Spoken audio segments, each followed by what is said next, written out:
Hello नमस्कार दोस्तों, कैसे हैं आप सब लोग। उम्मीद करता हूं आप सब लोग अच्छे होंगे। हम लोगों ने RSCIT बुक्स की जो चैप्टर्स थे उनकी एक सीरीज शुरू करी थी ओवरव्यू देखने के इरादे से। उसके हमने 2 चैप्टर क्लियर कर लिए हैं और आज हम तीसरे चैप्टर की ओर आगे बढ़ रहे हैं। तो तीसरा अध्याय है हमारा एक्सप्लोरिंग योर कंप्यूटर, मतलब अपने कंप्यूटर को काम में लेना शुरू करना, है ना।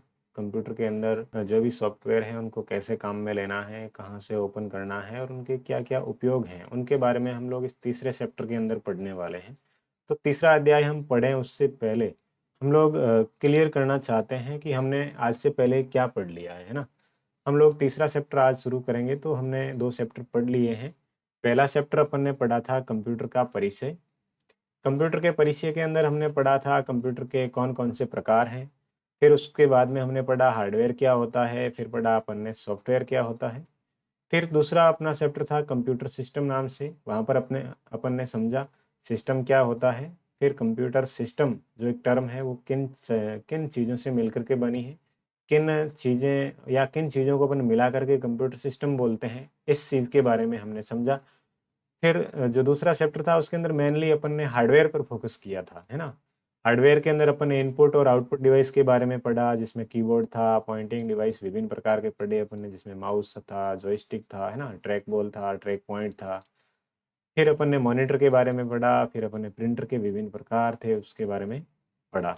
मॉनिटर की आउटपुट गुणवत्ता, प्रिंटर की आउटपुट गुणवत्ता किसमें मापते हैं, इसके बारे में भी हमने दूसरे चैप्टर के अंदर पढ़ा। अगर आपने दूसरी क्लास नहीं देखी है तो आप लोग मेरे चैनल पर दूसरी क्लास को पहले देख सकते हैं, ताकि आपकी इस तीसरी क्लास के जो कॉन्सेप्ट है वे आसानी से समझ में आ सके। तो अपन अभी अभी जो अपना तीसरा चैप्टर शुरू करने वाले हैं इसका नाम है अपने कंप्यूटर को जाने। अपने कंप्यूटर को जाने मतलब अपना जो कंप्यूटर है वो बेसिकली किन चीज़ों पर आधारित होता है, या मेनली जो क्या होता है जो कंप्यूटर को ऑपरेट करता है ना। कंप्यूटर हार्डवेयर जो भी होते हैं उनको ऑपरेट मेनली कौन करता है, इसके बारे में हम लोग पढ़ने वाले हैं। और उसके बाद में अलग अलग जो कंप्यूटर के सॉफ्टवेयर है जो कि अपन दैनिक जीवन में उपयोग में ले सकते हैं, उनके बारे में यहाँ पर पढ़ने वाले हैं। फिर अपने कंप्यूटर को जाने, इसका जो पहला और सबसे मोस्ट जो पॉइंट आता है वो आता है अपना ऑपरेटिंग सिस्टम, जिसे ओएस बोलते हैं। ऑपरेटिंग सिस्टम पूरा नाम है। तो ऑपरेटिंग सिस्टम क्या होता है। ऑपरेटिंग सिस्टम दोस्तों, अपन ने जब पहले पार्ट के अंदर हार्डवेयर और सॉफ्टवेयर के बारे में पढ़ा तब मैंने आपको बताया था कि सॉफ्टवेयर 2 प्रकार के होते हैं, एक एप्लीकेशन सॉफ्टवेयर होता है और एक सिस्टम सॉफ्टवेयर होता है। तो अपना जो ऑपरेटिंग सिस्टम है ये सिस्टम सॉफ्टवेयर का भाग है ना। तो ऑपरेटिंग सिस्टम सिस्टम सॉफ्टवेयर के अंतर्गत आता है, जो कि क्या करता है, एक प्रोग्राम और यूजर के बीच में मध्यस्थता का काम करता है। यूजर माने जो कंप्यूटर को काम में लेने वाला है उसके, और कंप्यूटर का जो हार्डवेयर है, हार्डवेयर के ऊपर जो एप्लीकेशन सॉफ्टवेयर है, उनके बीच में मध्यस्थता का जो काम है वो अपना कौन करता है, ऑपरेटिंग सिस्टम करता है। दूसरा जो काम है ऑपरेटिंग सिस्टम का वो है कंप्यूटर के जो भी हार्डवेयर है उनको कार्य करने के योग्य बनाना। देखो, अपने सीपीयू, मॉनिटर, माउस, कीबोर्ड अपन ने इकट्ठा कर लिए, लेकिन अपन ने उसके अंदर ऑपरेटिंग सिस्टम नहीं डाला है, अपना सिस्टम सॉफ्टवेयर कोई भी इंस्टॉल नहीं किया हुआ है, तो हम लोग अपने कंप्यूटर को काम में नहीं ले पाएंगे, है ना। तो सिस्टम सॉफ्टवेयर जो है ये कंप्यूटर के लिए ज़रूरी होता है और अन्य हार्डवेयर को ये कार्य करने का जो है वो वातावरण उपलब्ध करवाता है, ठीक है ना। तो ये हार्डवेयर को क्या करता है, ऑर्गेनाइज करता है, मैनेज करता है, और उनको क्या करता है, कंट्रोल करने का भी काम करता है। फिर यहाँ पर डेस्कटॉप ऑपरेटिंग सिस्टम के उदाहरण हैं, उनमें कौन कौन से हैं, एक अपना माइक्रोसॉफ्ट विंडो है, दूसरा मैक ओएस है, तीसरा लिनक्स है और चौथा यूनिक्स है। फिर मोबाइल ऑपरेटिंग सिस्टम, देखो जो भी हार्डवेयर है उसके अंदर ऑपरेटिंग सिस्टम होगा। अपना कंप्यूटर है तो कंप्यूटर के अंदर ऑपरेटिंग सिस्टम है, मोबाइल है तो मोबाइल का भी ऑपरेटिंग सिस्टम होगा, जिसके अंदर विभिन्न तरह के ऐप चलाए जा सकते हैं। अगर मोबाइल के अंदर भी ऑपरेटिंग सिस्टम नहीं डाला जाता है तो बाकी सारे जो ऐप्स है, व्हाट्सएप है, फेसबुक है, इंस्टा है, या अन्य यूट्यूब वगैरह जो भी आप एप्लीकेशन काम में ले रहे हो वो काम में आप नहीं ले सकते जब तक कि उसके अंदर ऑपरेटिंग सिस्टम इंस्टॉल नहीं हो। फिर एंड्रॉयड के सॉरी मोबाइल ऑपरेटिंग सिस्टम के उदाहरण कौन से हैं, तो सबसे प्रमुख जो उदाहरण है वो अपना एंड्रॉयड है। ज़्यादातर मोबाइल एंड्रॉयड ऑपरेटिंग सिस्टम पर आधारित होते हैं। उसके बाद में विंडोज़ भी हो सकता है, iOS भी हो सकता है और सिम्बियन भी हो सकता है। तो ये अपने डेस्कटॉप ऑपरेटिंग सिस्टम और मोबाइल ऑपरेटिंग सिस्टम के उदाहरण हो गए। फिर जो ऑपरेटिंग सिस्टम है वो कंप्यूटर सिस्टम की संरचना में कहाँ एग्जिस्ट करता है। कंप्यूटर सिस्टम की संरचना में 4 चीज़ें होती है दोस्तों। एक अपना यूजर होता है, दूसरा एप्लीकेशन सॉफ्टवेयर होता है, तीसरा हार्डवेयर होता है, और इनके मध्य में जो होता है वो अपना ऑपरेटिंग सिस्टम होता है। तो यहाँ पे एक आकृति के माध्यम से मैंने आपको समझाने की कोशिश करी है कि कंप्यूटर की जो संरचना होती है उसमें ऑपरेटिंग सिस्टम कहाँ एग्जिस्ट करता है, कहाँ कार्य करता है। तो अपना जो यूजर माने अपन कंप्यूटर चलाने वाले, हम कहाँ किससे इंटरेक्शन करते हैं, तो हम एप्लीकेशन सॉफ्टवेयर से इंटरेक्शन करते हैं। एप्लीकेशन सॉफ्टवेयर अपने ऑपरेटिंग सिस्टम से इंटरेक्शन करते हैं। इंटरेक्शन इन द सेंस वो उनसे बातचीत करते हैं ना, निर्देशों का आदान प्रदान करते हैं। एप्लीकेशन सॉफ्टवेयर ऑपरेटिंग सिस्टम से आदान प्रदान करता है और ऑपरेटिंग सिस्टम हार्डवेयर के साथ है जो निर्देशों का आदान प्रदान करता है, ठीक है ना। तो ये अपनी कंप्यूटर सिस्टम की संरचना में ऑपरेटिंग सिस्टम का स्थान यहाँ पर अपने देखा। आगे बढ़ते हैं, ऑपरेटिंग सिस्टम के मुख्य कार्य कौन कौन से हैं, है ना। तो मुख्य कार्य में सबसे पहला आता है रिसोर्स मैनेजमेंट। रिसोर्स मैनेजमेंट का मतलब होता है, रिसोर्स का मतलब क्या होता है ये समझना पड़ेगा यहाँ पर। रिसोर्स माने अपना कीबोर्ड है ना, माउस है, एक तो ये हार्डवेयर कंपोनेंट हो गया, दूसरा मेमोरी कंपोनेंट हो गया, है ना, और तीसरा प्रोसेसर। डिवाइस के अंदर अपने इनपुट डिवाइस हो गए, कीबोर्ड, माउस, मॉनिटर वगैरह, प्रिंटर वगैरह। मेमोरी के अंदर अपनी मेमोरी आ गई और प्रोसेसर के अंदर अपना सीपीयू आ गया। इन तीनों का जो मैनेजमेंट होता है वो रिसोर्स मैनेजमेंट के तहत ऑपरेटिंग सिस्टम के द्वारा किया जाता है। फिर आता है अगला प्रोसेस मैनेजमेंट। प्रोसेस मैनेजमेंट मतलब अभी जो काम हो रहा है वो काम कब तक जारी रखना है, कब उसको समाप्त करना है, कब नए काम को शुरू करना है, तो इसे बोलते हैं प्रोसेस मैनेजमेंट। फिर अपना इनपुट और आउटपुट कंट्रोल करना। इनपुट आउटपुट माने कीबोर्ड कब काम करेगा या कीबोर्ड से कोई भी निर्देश आता है तो उसको कैसे एग्जीक्यूट करना है, माउस से जो कंट्रोल आ रहे हैं उनको कैसे नियंत्रित करना है, इन सारी चीज़ों का नियंत्रण देखने का जो काम होता है वो अपना ऑपरेटिंग सिस्टम करता है। फिर आता है फाइल मैनेजमेंट। फाइल मैनेजमेंट क्या होता है, कंप्यूटर के अंदर डेटा होता है वो अलग अलग फाइल के रूप में स्टोर होता है।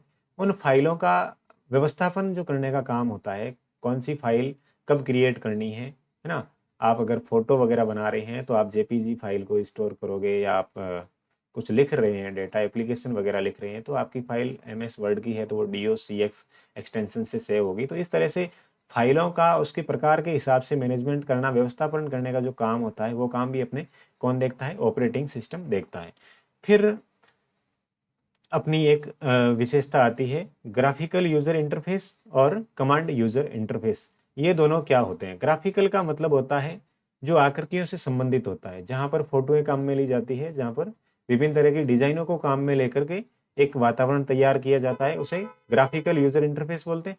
जबकि एक होता है कमांड यूजर इंटरफेस, इसके अंदर क्या होता है, आप केवल निर्देश देंगे और विभिन्न तरह के काम होंगे, है ना। तो अपन इन दोनों के बारे में प्रैक्टिकली यहाँ पर समझने वाले हैं। जैसे मैं आपको दिखाऊं डेस्कटॉप, ये अपना डेस्कटॉप एरिया है। अब मैं यहाँ पर मेरे टाइपिंग करने वाला सॉफ्टवेयर खोलना चाहता हूँ तो मैं इस आकृति पर क्लिक करूंगा, 2 बार क्लिक करूंगा और ये मेरी टाइपिंग वाला जो सॉफ्टवेयर है वो ओपन हो जाएगा, ठीक है ना। तो ये जो इंटरफेस है, आकृतियां दिखेगी और उन आकृतियों के अकॉर्डिंग हम लोग क्लिक करते हैं। तो ये जो आकृतियों के माध्यम से कंप्यूटर चलाने की जो प्रोसेस है, जो वातावरण है, इस वातावरण को अपन क्या बोलते हैं, ग्राफिकल यूजर इंटरफेस बोलते हैं।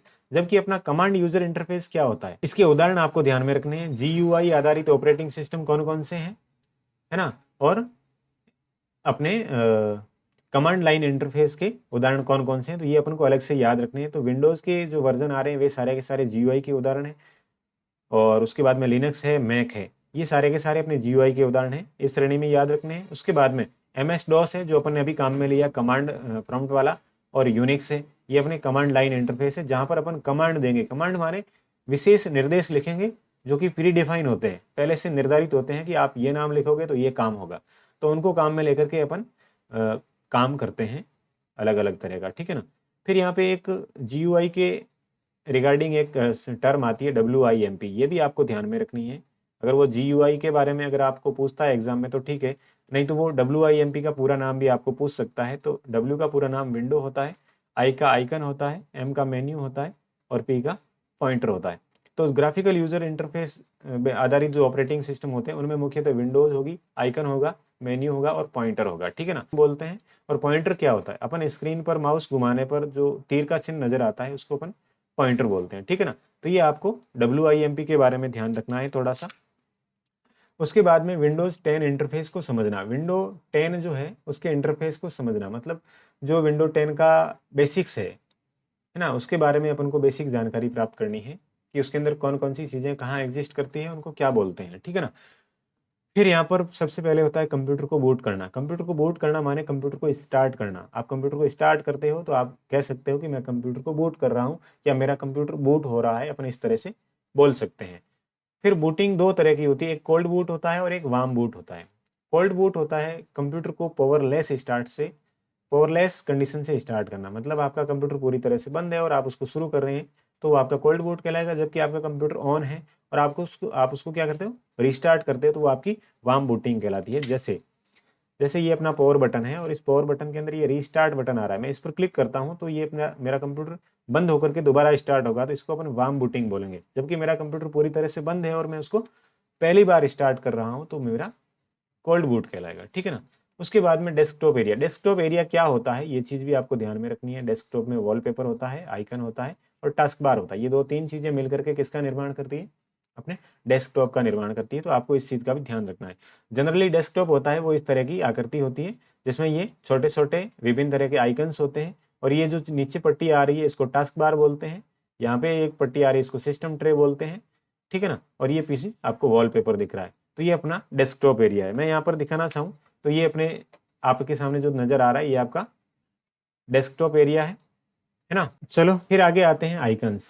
आइकन क्या होता है, आइकन मैंने आपको अभी थोड़ी देर पहले ही बात, तो मैं आपको यहाँ पर दिखा दूं कि आइकन क्या होता है। आइकन स्क्रीन पर जो भी छोटे छोटे आइकन्स, जो भी छोटी छोटी आकृतियां दिखती है, जो कोई फोल्डर की हो सकती है, जो किसी प्रोग्राम का शॉर्टकट हो सकता है ना। तो इन सब को अपन क्या बोलते हैं, आइकन बोलते हैं। तो रिसाइकल बिन है या कोई किसी प्रोग्राम का शॉर्टकट है या कोई फोल्डर है या कोई और फाइल है जो स्क्रीन पर आपको एक छोटी आकृति के रूप में नजर आ रही है, उसको अपन आइकन बोलते हैं। क्या बोलते हैं, आइकन बोलते हैं। और इन्हीं आइकन के अंदर, जिस आइकन के ऊपर ये छोटा सा तीर का चिन्ह होता है, इन आइकन्स को शॉर्टकट आइकन बोलते हैं। क्या बोलते हैं, शॉर्टकट आइकन बोलते हैं। शॉर्टकट आइकन क्या होता है, ये किसी प्रोग्राम का लिंक होता है, किसी प्रोग्राम का लिंक होता है। जैसे ये मेरे गूगल क्रोम कंप्यूटर के अंदर इंस्टॉल किया हुआ है और उसका जो लिंक है डेस्कटॉप पर दिख रहा है वो इस तरह से दिखेगा और इस पर तीर का चिन्ह दिखेगा। मैं इसको हटा देता हूं तो भी मेरा गूगल क्रोम कंप्यूटर से नहीं हटेगा, क्योंकि ये सिर्फ लिंक का प्रतिनिधित्व कर रहा है, जबकि ओरिजिनल गूगल क्रोम नहीं है। मैं इसका जो लिंक है ये वापस भी बना सकता हूँ और हटा भी सकता हूँ, ठीक है ना। तो ये शॉर्टकट की विशेषता हुई। जबकि आइकन है, इसको आप हटा दोगे तो ये परमानेंटली हट जाएगा, जबकि शॉर्टकट को आप हटाओगे तो कोई फर्क नहीं पड़ेगा, उसको अपन दोबारा भी बना सकते हैं, ठीक है ना। तो ये अपना हो गया आइकन और शॉर्टकट के बारे में। उसके बाद में आगे है अपना सिस्टम ट्रे। सिस्टम ट्रे क्या होता है, सिस्टम ट्रे दोस्तों अपनी स्क्रीन के अंदर सबसे बॉटम के अंदर राइट हैंड की तरफ एक छोटी सी स्क्रीन आती है, जहां पर यहाँ पर अपनी घड़ी आती है, क्लॉक आती है, टाइम आता है और डेट आती है। फिर यहाँ पर स्पीकर और इंटरनेट का ऑप्शन आता है। इसके पास में एक ऊपर की ओर छोटा सा तीर का चिन्ह आपको दिखेगा। इस तीर के चिन्ह पर आप जैसे ही क्लिक करोगे तो यहाँ पर आपको 3-4 प्रोग्राम्स के आइकन नजर आएंगे। इन आइकन्स का जो समूह है इसको ही अपन सिस्टम ट्रे बोलते हैं, या इस तीर के चिन्ह पर क्लिक करने पर जो विंडो ओपन होती है इसको ही सिस्टम ट्रे बोलते हैं ना, जहां पर बैकग्राउंड में चल रहे प्रोग्राम्स को प्रदर्शित किया जाता है। फिर अगला है अपना स्टार्ट मेन्यू। स्टार्ट मेन्यू क्या होता है, अपन जब भी विंडोज बटन दबाते हैं तो विंडोज बटन दबाने पर अपने सामने जो भी लिस्ट आती है, जो भी लिस्ट अपने सामने आती है उसको अपन स्टार्ट मेन्यू बोलते हैं। ये अपना विंडो बटन होता है, ये बटन आप प्रेस करोगे, जैसे ही प्रेस करोगे तो आपके सामने कंप्यूटर के अंदर जितने भी प्रोग्राम्स हैं उन प्रोग्राम्स की सूची आपके सामने आएगी और उसी लिस्ट को अपन क्या बोलेंगे, स्टार्ट मेन्यू बोलेंगे। तो यहाँ पर आपको ये ध्यान में रखना है कि विंडो 8 और विंडो 8.1 में स्टार्ट मेन्यू नहीं था, ये थोड़ा इंपॉर्टेंट है, ये इंपॉर्टेंट है, इसको ध्यान में रखना है। आपसे पूछ ले कि निम्न में से किस ऑपरेटिंग सिस्टम के अंदर या विंडोज के किस वर्जन के अंदर अपना स्टार्ट मेन्यू नहीं था, तो आपको ध्यान में रखना है विंडो 8.1 में ये नहीं था। बाद में विंडो 10 के अंदर इसको इंट्रोड्यूस किया गया या वापस ऐड किया गया। फिर अकाउंट ऑप्शन है। अकाउंट ऑप्शन क्या होता है, अकाउंट के अंदर मतलब आप अपने जो कंप्यूटर है उसके अंदर कितने खाते बनाए हुए, कितने अकाउंट्स बनाए हुए हैं, उसके बारे में आप यहाँ से देख सकते। ये था अपना स्टार्ट मेन्यू, इसके बारे में हम पढ़ रहे थे। ये एक अपने कीबोर्ड पर है इस तरह का 4 चौकड़ी वाला एक बटन होता है, इसको अपन विंडो बटन बोलते हैं। जैसे ही अपन विंडो बटन दबाते हैं तो अपने सामने एक स्क्रीन नजर आती है, इसी को बोलते हैं अपन स्टार्ट मेन्यू। यहाँ पर कंप्यूटर के अंदर जो प्रोग्राम इंस्टॉल है उनकी लिस्ट आती है, और कंप्यूटर के अंदर अन्य जो सभी प्रोग्राम इंस्टॉल है उनको अपन देखना चाहें तो ऑल एप्स पर क्लिक करके यहाँ पर देख सकते हैं। तो जितने भी प्रोग्राम इंस्टॉल है उनकी लिस्ट अपन यहाँ पर स्टार्ट मेन्यू के अंदर देख सकते हैं, विंडो बटन दबा करके, ठीक है ना। फिर अपना अगला आता है अकाउंट ऑप्शन। अकाउंट ऑप्शन मतलब अपने कितने खाते बने हुए अपने इस कंप्यूटर के अंदर, मतलब कितने यूजर बनाए हुए हैं और कितने यूजर इनको अलग अलग काम में ले सकते हैं ना। तो इसके बारे में अपन देखना चाहें तो अपन विंडो बटन पर क्लिक करते हैं। विंडो बटन माने इस तरह का ये चौकड़ी वाला बटन मैंने आपको बताया, इस पर क्लिक करते हैं। फिर यहाँ पे जो कंप्यूटर अपना ओपन होता है या जो भी यूजर अपना खुला हुआ होता है उसका यहाँ पर नाम आता है, इस पर अपन क्लिक करते हैं। तो इससे संबंधित 2-3 ऑप्शन आते हैं। एक तो अपन अकाउंट की सेटिंग को चेंज कर सकते हैं, दूसरा अपना लॉक का ऑप्शन आता है, तीसरा साइन आउट का ऑप्शन आता है। फिर यहाँ पर अलग जो जितने यूजर बनाए हुए हैं उनकी यहाँ पर लिस्ट शो होती है, जैसे कंप्यूटर 1 2 3 4 5, ये मेरे 4 यूजर बनाए हुए तो चारों के नाम आ रहे हैं, और मेरा पर्सनल अकाउंट यहाँ पे लॉगिन किया हुआ है तो उसका नाम यहाँ पे नीचे आ रहा है। तो ये अपना अकाउंट ऑप्शन कहलाता है विंडो के अंदर। फिर उसके बाद में आता है पावर। पावर वाला तो मैंने आपको पहले बताया ही था, विंडो बटन दबाने पर यहाँ पर एक बटन आता है ना, उसके अंदर अपना स्लिप का ऑप्शन आता है, हाइबरनेट का ऑप्शन आता है, शटडाउन का ऑप्शन आता है और रीस्टार्ट का ऑप्शन आता है। तो ये पावर बटन के अंदर 4 ऑप्शन आ सकते हैं अपने, ये भी अपन को थोड़ा सा ध्यान में रखना है कि शटडाउन, हाइबरनेट और रीस्टार्ट के ऑप्शन कहाँ आते हैं, तो पावर बटन के अंदर आते हैं। देखो मैं यहाँ पर बता दूँ आपको, स्लिप का मतलब होता है आपके कंप्यूटर को बंद करना, लेकिन पूरी तरह से शटडाउन नहीं करना। जैसे ही आप कीबोर्ड का कोई भी बटन दबाते हो तो आपका कंप्यूटर ऑन हो जाएगा, अगर आपका कंप्यूटर स्लिप मोड में डाला हुआ है।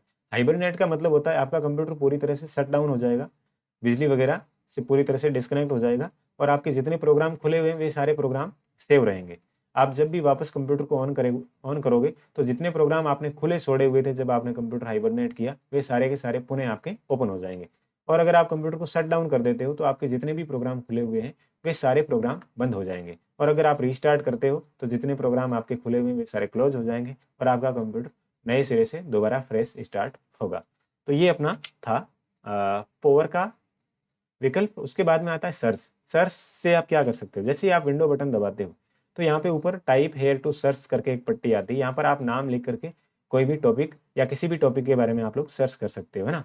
यहाँ पर ट्रेंडिंग चीज़ें हैं वो यहाँ पर दिख रही है, और बाकी अपन को जो भी सर्च करना होता है वो अपन यहाँ पर क्लिक करके सर्च कर सकते हैं, ठीक है ना। तो ये अपना हुआ सर्च बॉक्स। उसके बाद में टास्क व्यू। टास्क व्यू क्या होता है दोस्तों, विंडो बटन दबाने पर यहाँ पर एक विंडो नजर आ रही है, छोटी सी स्क्रीन नजर आ रही है टास्क बार में। इस पर अपन जैसे ही क्लिक करते हैं तो अपने जितने भी प्रोग्राम या डेस्कटॉप खुल रही होती है उसकी यहाँ पर लिस्ट आ जाती है, ठीक है ना। तो इसे बोलते हैं टास्क व्यू। नेक्स्ट आगे बढ़ते हैं, विंडो 10 के बेसिक यूटिलिटीज या बेसिक एप्लीकेशंस, मतलब बेसिक कौन कौन से सॉफ्टवेयर है जो कि अपने विंडो 10 के साथ में आने वाले हैं या आते हैं और जिनको अपन काम में ले सकते हैं। तो अपन कैलकुलेटर को काम में ले सकते हैं, जैसे अपन विंडो बटन दबाएंगे, CAL लिखेंगे, यहाँ पर अपना कैलकुलेटर का ऑप्शन आ जाएगा, है ना। यहाँ पर अपन जोड़ भाग गुणा भाग कुछ भी कर सकते हैं, ये अपना कैलकुलेटर का ऑप्शन हो गया। दूसरा है math input panel. Math input panel दोस्तों इस विंडोज़ के अंदर नहीं है, मैं विंडो 11 काम में ले रहा हूँ तो शायद इसमें से रिमूव कर दिया गया है। तो ये विंडो 10 और इससे पहले के वर्जन थे उसके अंदर मैथ इनपुट पैनल आता था, जिसका काम होता है गणित के फॉर्मूले लिखना, है ना। मैथ्स के फॉर्मूले अगर आप टाइप करना चाहो तो आप अपने पेन से या पॉइंटर को काम में लेकर के फॉर्मूले लिख सकते हो, और वो आपके कंप्यूटर की लैंग्वेज में चेंज हो जाते थे। फिर आता है अपना स्निपिंग टूल। स्निपिंग टूल क्या होता है, ये एक बहुत ही महत्वपूर्ण विकल्प है, विंडो 10 के अंदर इंट्रोड्यूस किया गया है इसको। इसका शॉर्टकट होता है विंडो बटन, मैंने आपको पहले बताया जार चौकड़ी वाला जो बटन होता है उसको विंडो बटन बोलते हैं। इसके साथ में अपन शिफ्ट दबाएंगे और एस दबाएंगे तो अपने सामने क्या होगा, स्निपिंग टूल का ऑप्शन खुल जाएगा। जैसे मैं विंडो शिफ्ट एस दबाता हूँ तो मेरे सामने अभी स्निपिंग टूल का जो ऑप्शन है वो एक्टिव हो चुका है दोस्तों। यहाँ पे 4 ऑप्शन आ रहे हैं। एक आ रहा है पहला रेक्टेंगुलर स्निप। रेक्टेंगुलर स्निप में क्या होगा, ये आयताकार आकृति के रूप में अपने को स्निप करने की अनुमति देगा। उसके बाद में आता है फ्री फ्रॉम स्निप। इसके द्वारा अपन कहीं से भी स्निप कर सकते हैं, मतलब छोटी बड़ी आकृति में जितना अपन को स्निप करना है उतना स्निप कर सकते हैं। जैसे मैं आपको करके दिखाऊं, मैंने इस पर क्लिक किया तो अब मैं जितना स्निप करना चाहता हूँ या स्क्रीनशॉट लेना चाहता हूँ उतना मैं स्क्रीनशॉट ले सकता हूँ। अभी ये छोटा सा स्क्रीनशॉट कैप्चर हो गया है। जबकि मैं चाहता हूँ फ्री फ्रॉम, मतलब कहीं से भी मैं चाहूँ वहाँ से कैप्चर कर सकता हूँ, जितनी आकार मुझे लेना है उतना मैं स्क्रीनशॉट के रूप में सेव कर सकता हूँ। तो ये ऐसे मैं कैप्चर कर सकता हूँ स्क्रीन को। जबकि दूसरा विकल्प आता है अपना विंडो का, तो किसी भी विंडो पर आप क्लिक करोगे तो उस पूरी विंडो का स्क्रीनशॉट आ जाएगा। और तीसरा चौथा ऑप्शन आता है अपना फुल स्क्रीन स्नैप का। यहाँ से अपन क्लिक करके क्या कर सकते हैं, पूरी जो स्क्रीन है उसका स्क्रीनशॉट ले सकते हैं। तो ये था अपना स्नीपिंग टूल का ऑप्शन, जिसके अंदर 4 प्रकार है, एक तो फ्री फ्रॉम स्निप, एक रेक्टेंगुलर, एक विंडो स्निप और एक फुल स्क्रीन स्निप। मतलब आप 4 तरह से अपना स्क्रीनशॉट ले सकते हैं स्निपिंग टूल की सहायता से, है ना। इसका शॉर्टकट ध्यान रखने योग्य है, window plus shift plus S, इसको काम में लेकर के आप स्क्रीनशॉट ले सकते हो 4 तरह से अलग अलग, ठीक है ना। इसके बाद में आता है विंडोज या फाइल एक्सप्लोरर। विंडो या फाइल एक्सप्लोरर क्या होता है दोस्तों, कंप्यूटर के अंदर जितने भी कंप्यूटर मेमोरी के अंदर जितने भी फाइलें और फोल्डर्स बने हुए होते हैं उनको अपन एक्सेस करना चाहें तो जिस माध्यम से अपन एक्सेस करते हैं उसको अपन क्या बोलते हैं, फाइल एक्सप्लोरर बोलते हैं। जैसे उसको ओपन करने का शॉर्टकट होता है विंडो के साथ में ई। विंडो बटन अपन को प्रेस करना होता है और उसके साथ में अपन ई दबाते हैं तो अपना फाइल एक्सप्लोरर की विंडो ओपन होती है। तो ये मैंने विंडो बटन के साथ में जैसे ई दबाया तो ये फाइल एक्सप्लोरर की विंडो आपके सामने आपको नजर आ रही है। इसके अंदर फोल्डर नजर आ रहे हैं, डेस्कटॉप है, डाउनलोड है ना, डॉक्यूमेंट है। तो जितने कंप्यूटर के अंदर फोल्डर है या फाइलें हैं उनको अपन एक्सेस करना चाहें तो अपन विंडो या फाइल एक्सप्लोरर की सहायता से एक्सेस कर सकते हैं। ठीक है ना। तो जब आप किसी फोल्डर को ओपन करते हो तो जो विंडो दिखाई देती है उसको अपन क्या बोलते हैं, विंडो एक्सप्लोरर या फाइल एक्सप्लोरर बोलते हैं। फिर इसके अंदर फाइल क्या होती है, फोल्डर क्या होता है और शॉर्टकट क्या होता है और इनके साथ काम कैसे करते हैं, इसके बारे में अपन थोड़ा सा प्रैक्टिकल देखने वाले हैं यहाँ पे, है ना। फाइल है, फोल्डर है, सब फोल्डर है, कॉपी पेस्ट कैसे होता है, मूव कैसे होता है और डिलीट कैसे होता है, इन चीज़ों के बारे में अपन लोग पढ़ने वाले हैं। यहाँ पर आपके सामने नजर आ रहा है विंडो डी। ये शॉर्टकट किसका है, डेस्कटॉप देखने का शॉर्टकट है। मतलब आप सीधा डेस्कटॉप एरिया देखना चाहते हो तो आप विंडो बटन के साथ में डी दबाओगे तो आपको डेस्कटॉप एरिया नजर आ जाएगा। मुझे लग रहा है आपको भी डेस्कटॉप एरिया दिख रहा होगा। ठीक है ना। तो मैं वापस विंडो बटन के साथ में डी दबाता हूं तो मेरी ये पावर पॉइंट वाली स्क्रीन आपके सामने नजर आ रही है। फिर F2 है तो F2 फाइल को रीनेम करने का काम है, फाइल फोल्डर के साथ काम करना। तो मैं फाइल एक्सप्लोरर ओपन करता हूँ और यहाँ पर मैं आपको बताऊंगा कि कोई फोल्डर कैसे बनाते हैं और उसके अंदर कोई फाइल बनानी होती है तो कैसे बनाते हैं, और उसको मूव करना है, कॉपी करना है, कट करना है तो वो कैसे करते हैं, फिर उसको डिलीट करना है तो कैसे करते हैं। तो चलिए मैं आपको डेस्कटॉप पर ही ले चलता हूँ। ये अपना डेस्कटॉप फोल्डर है, इस पर ये भी 2 फोल्डर बने हुए हैं और ये 2 दूसरी फाइलें नजर आ रही है। तो मैं यहाँ पर क्या करता हूँ, एक नया फोल्डर बनाता हूँ। ठीक है ना। न्यू में जाऊँगा और फोल्डर पर क्लिक करूँगा और यहाँ पे मैं दे दूंगा डेमो 3। ये मैंने एक फोल्डर बना दिया है। ठीक है ना। इस फोल्डर के अंदर मैं एक फोल्डर और बनाना चाहता हूँ। मैं न्यू करूँगा, फोल्डर करूँगा, यहाँ पे मैं लिखूँगा SUBFOLDER। ये मैंने लिखा सब फोल्डर। मैं इस फोल्डर के अंदर एक नोटपैड की फाइल बनाना चाहता हूँ। मैंने राइट क्लिक किया, न्यू पे क्लिक किया, यहाँ से मैं करता हूँ टेक्स्ट डॉक्यूमेंट और यहाँ पे मैं लिख देता हूँ डेमो 3 है ना। ये मेरी नोटपैड की फाइल होगी। इसके अंदर मैं कोई भी कंटेंट लिख सकता हूँ और इसको मैं सेव कर सकता हूँ। तो ये मेरी नोटपैड की फाइल है। अब मैंने फाइल कैसे बनाई है, मैंने राइट क्लिक किया है, फिर मैंने न्यू पे क्लिक किया, फिर मैंने टेक्स्ट डॉक्यूमेंट पे क्लिक किया, मेरी फाइल बन गई। ठीक है ना। अब देखो अपन को क्या करना है, फाइल कैसे बनाते हैं वो तो मैंने आपको बता दिया, फोल्डर कैसे बनाते हैं वो मैंने बता दिया। अब देखो कोई भी अपना फोल्डर होता है, जैसे ये डेस्कटॉप है, ये डेस्कटॉप अपना मेन फोल्डर है। डेस्कटॉप क्या है, मेन फोल्डर है। इस डेस्कटॉप के अंदर अपन ने डेमो 3 फोल्डर बनाया अभी, और इस डेमो 3 फोल्डर के अंदर अपना एक सब फोल्डर है ना। जो फोल्डर के अंदर फोल्डर होता है दोस्तों उसको सब फोल्डर बोलते हैं, ये आपको ध्यान में रखना है। फोल्डर के अंदर जो फोल्डर होता है उसको क्या बोलते हैं, सब फोल्डर। और फोल्डर के अंदर कोई भी फाइल अलग डेटा टाइप की होती है तो उसको अपन क्या बोलते हैं, फाइल बोलते हैं। जैसे अपने ये नोटपैड की फाइल है ना। मैं यहाँ पर MS वर्ड की फाइल भी बना सकता हूँ। राइट क्लिक करूंगा, मैं न्यू पे जाऊंगा और यहाँ पे माइक्रोसॉफ्ट वर्ड डॉक्यूमेंट पे क्लिक करूंगा, ये मेरी माइक्रोसॉफ्ट की फाइल बन गई है। ठीक है ना। तो अलग अलग तरह की अपन फाइलें बना सकते हैं। मैं अभी डेमो 3 के अंदर एक फोल्डर और बनाता हूँ। मैंने लिखा SUBFOLDER 2। ये मेरा सब फोल्डर 2 हो गया। अब मेरा ये सब फोल्डर 1 है, इस फोल्डर के अंदर 2 फाइलें हैं। मैं चाहता हूँ इन दोनों फाइलों को इस सब फोल्डर 2 के अंदर लाना। देखो सब फोल्डर 2 के अंदर अभी कुछ नहीं है, सब फोल्डर 2 ब्लैंक है। तो मैं सब फोल्डर 1 है इसमें से दोनों फाइलों को कॉपी करता हूँ। मैंने सेलेक्ट किया दोनों को, कंट्रोल A दबा करके अपन सेलेक्ट करते हैं, फिर राइट क्लिक किया मैंने और मैंने कॉपी कर दिया। यहाँ पे एक कॉपी का ऑप्शन आ रहा है, कंट्रोल C दबा के भी कर सकते हैं और यहाँ पे क्लिक करके भी कर सकते हैं। मैंने यहाँ पे वापस क्लिक किया, सब फोल्डर 2 खोला और मैं यहाँ पर क्या करता हूँ, राइट क्लिक करता हूँ और पेस्ट करता हूँ। ये पेस्ट का ऑप्शन है और कंट्रोल के साथ में V दबा करके भी अपन पेस्ट कर सकते हैं। तो ये मैंने पेस्ट कर दिया। जैसे ही पेस्ट किया ये दोनों फाइलें अपने इस सब फोल्डर 2 के अंदर आ गई है। तो ये हुआ अपना फाइलों को क्या करना, कॉपी पेस्ट करना। क्या हुआ, कॉपी पेस्ट करना। अब मैं इनको हटाता हूँ, क्या करता हूँ, हटाता हूँ।